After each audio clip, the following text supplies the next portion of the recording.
जप गोविंद गोपाल लाल, राम नाम सिमर तू जीवै, फेर न खाई महाकाल। कोट जन्म भ्रम भ्रम भ्रम आयो, बड़े भाग साध संग पायो। बिन गुर पूरे नाहि उधार, बाबा नानक आखे एहो विचार। बिन गुर पूरे नाहि उधार, बाबा नानक आखे एहो विचार। सत्कारयोग सत्संगियो, वाहिगुरु जी का खालसा, वाहिगुरु जी की फतेह। आज हम एक श्लोक पर विचार साझे करेंगे। ये श्लोक जपजी साहब की अंतिम वाणी है। जपजी साहब की 38 पौड़ियों के बाद ये श्लोक है। श्लोक पवन गुरु पानी पिता, माता धरत महत। ये श्लोक श्री गुरु ग्रंथ साहब जी में 2 बार आया है। एक बार जपजी साहब में और दूसरी बार माझ की वार में। गुरु नानक देव जी की माझ की वार है 146 अंग पर ये श्लोक सुशोभित है। माझ की वार की 18वीं पौड़ी के पहले ये श्लोक है। दोनों श्लोक समान हैं, केवल 4 संक्षिप्त सूक्ष्म भेद इन दोनों श्लोकों में है।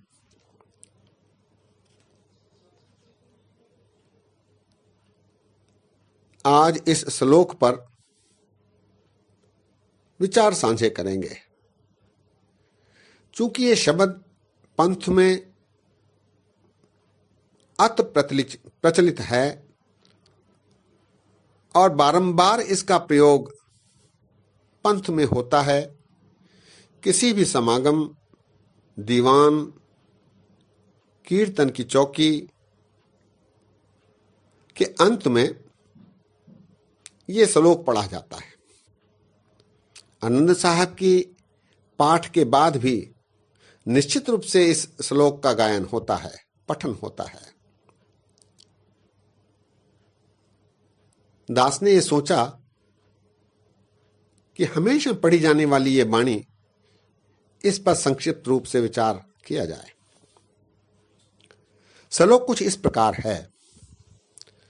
पवन गुरु पानी पिता, माता धरत महत। दिवस रात दोय दाई दाया, खेले सगल जगत। चंगियाइयां बुरियाइयां वाछे धर्म हदूर।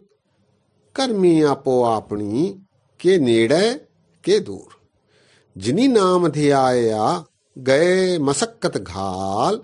नानक ते मुख उजले, केती छुट्टी नाल। पवन गुरु। गुरु नानक देव जी महाराज पवन को गुरु दर्शा रहे हैं। प्रकृति के विभिन्न अंगों में पवन को गुरु नानक देव जी महाराज गुरु मान रहे हैं। वैसे उनके गुरु अकाल पुरख परमात्मा ही हैं।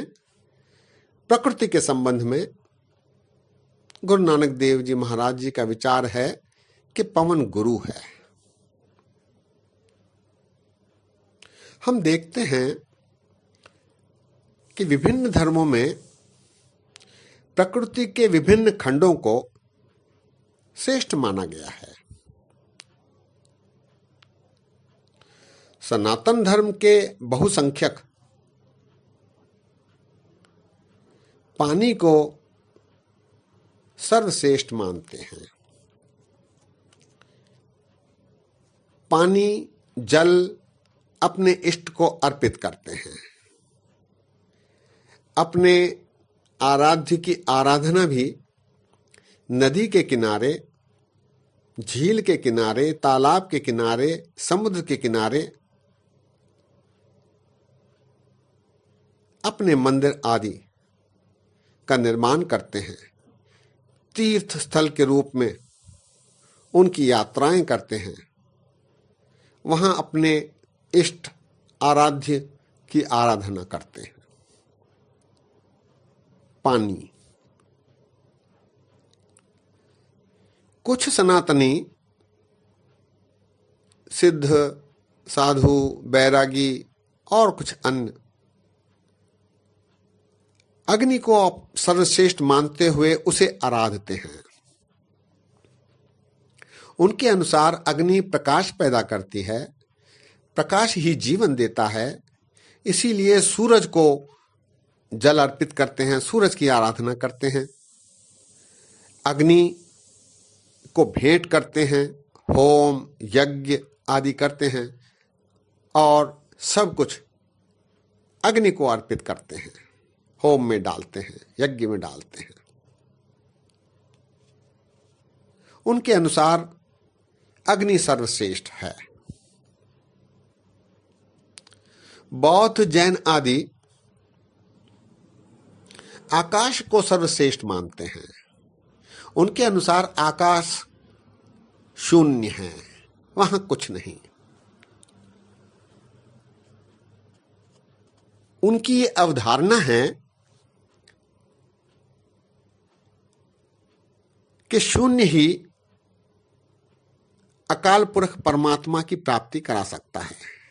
जब तक मन में विचार रहेंगे तब तक ईश्वर प्रवेश नहीं कर सकता।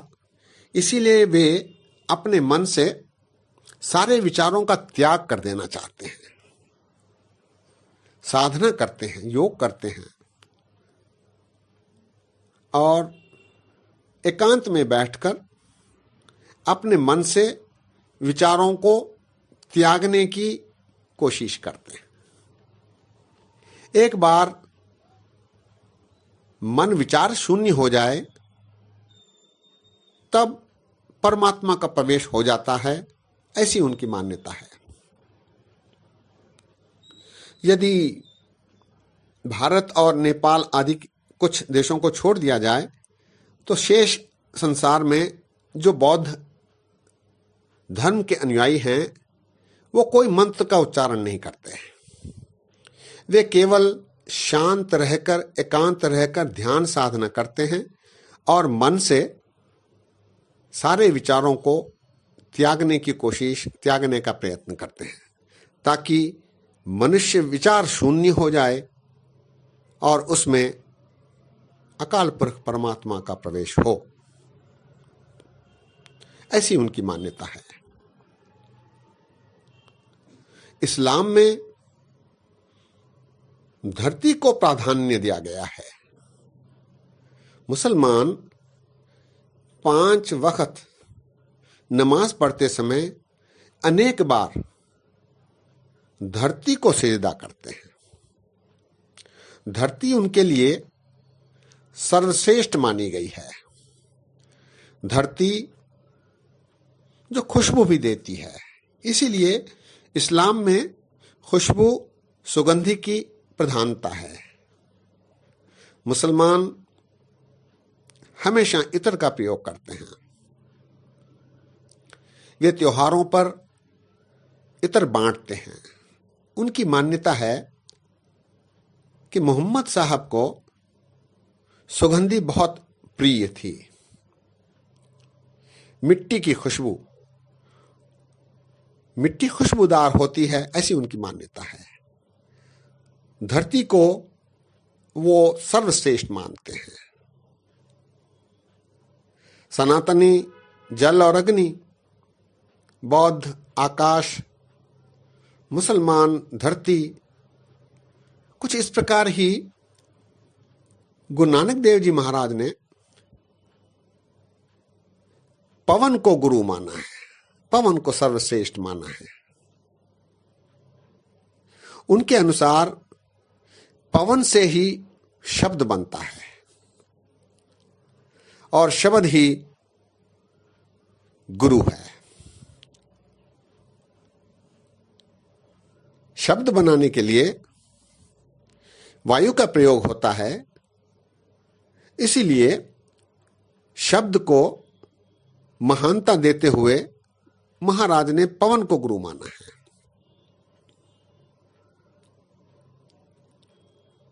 पवन गुरु, पवन गुरु पानी पिता माता धरत महत। पानी को पिता और धरती को माता और सबसे बड़ी, धरत महत, महत अर्थात महत्वपूर्ण, बड़ी बड़ी। पवन गुरु पानी पिता माता धरत महत, दिवस रात दोय दाई दाया। दिन और रात गुरु नानक देव जी महाराज जी का कथन है। दाई दाया अर्थात ये खिलौने हैं,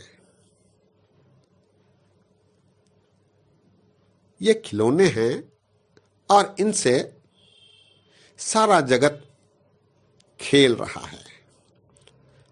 पवन गुरु पानी पिता माता धरत महत, दिवस रात दोय दाई दाया।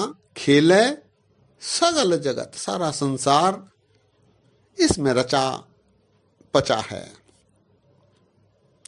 ये विहार इस संसार में हो रहा है, क्रीड़ा विहार।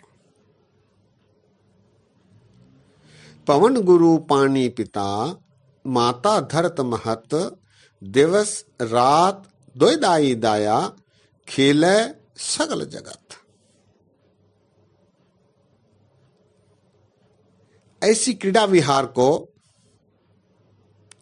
चंगियाइयां बुरियाइयां वाचय धर्म हदूर। कौन कैसी क्रीड़ा कर रहा है, अच्छे कर्म कौन कर रहा है, बुरे कर्म की ओर कौन अग्रसर हो रहा है। चंगियाइयां बुरियाइयां वाचय धर्म हदूर।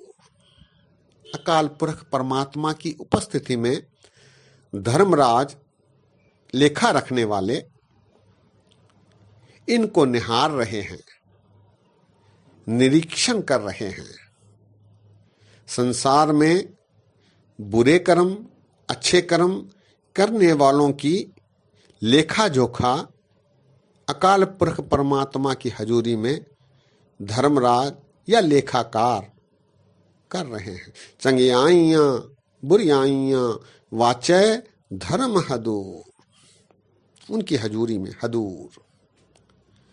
कर्मी आपो आपनी के नेड़े के दूर।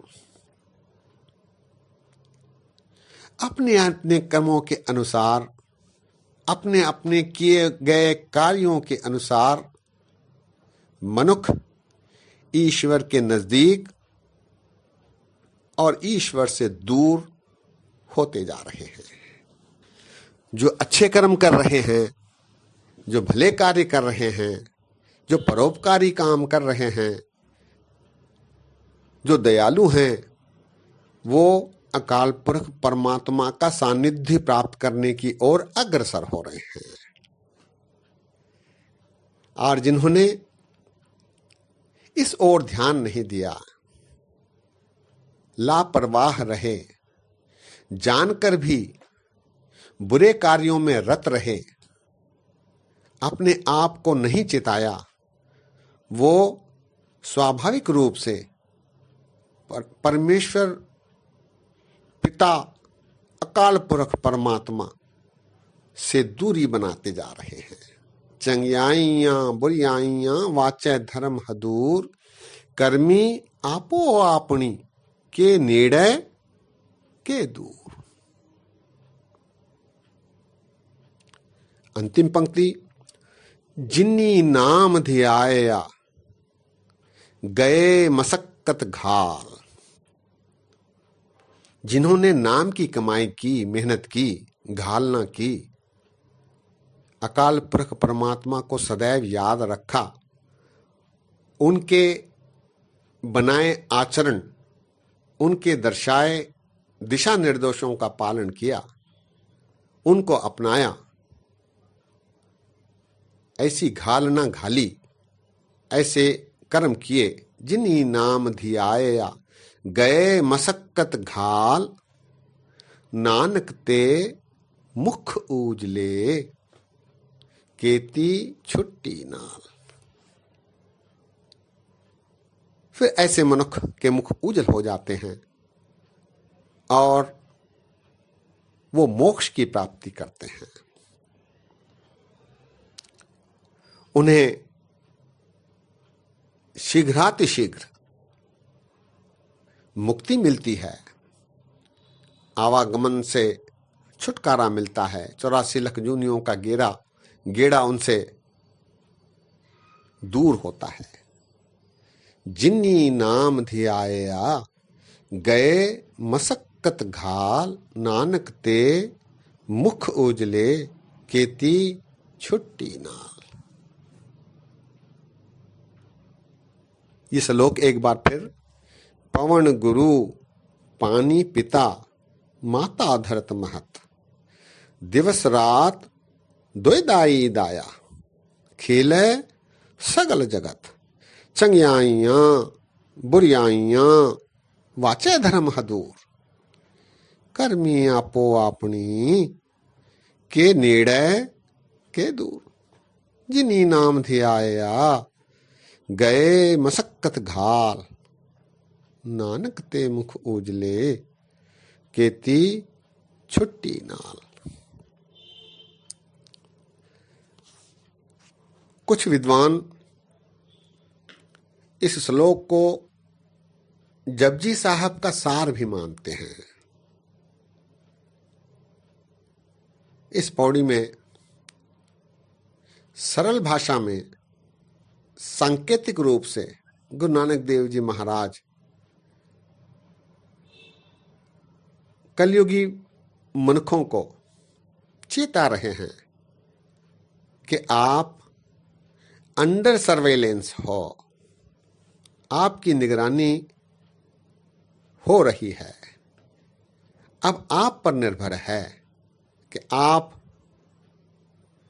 सत्कर्म करना चाहते हो या कुत्सित कुकर्म करना चाहते हो, यह आप पर निर्भर है। लेकिन साथ ही उन्होंने यह भी फरमाया है कि गुरु की कृपा यदि हो तो सत्कर्म मनुष्य से स्वाभाविक रूप से होते हैं। गुरु की कृपा प्राप्ति भी अत्यंत आवश्यक है। सत्संगियों, दास ने सोचा कि ये वाणी रोज पढ़ी जाने वाली है, इसीलिए इसके संबंध में थोड़ा सा विचार साझा करना आवश्यक है। दास ने बोलते समय कई त्रुटियां की हैं, गलतियां की हैं।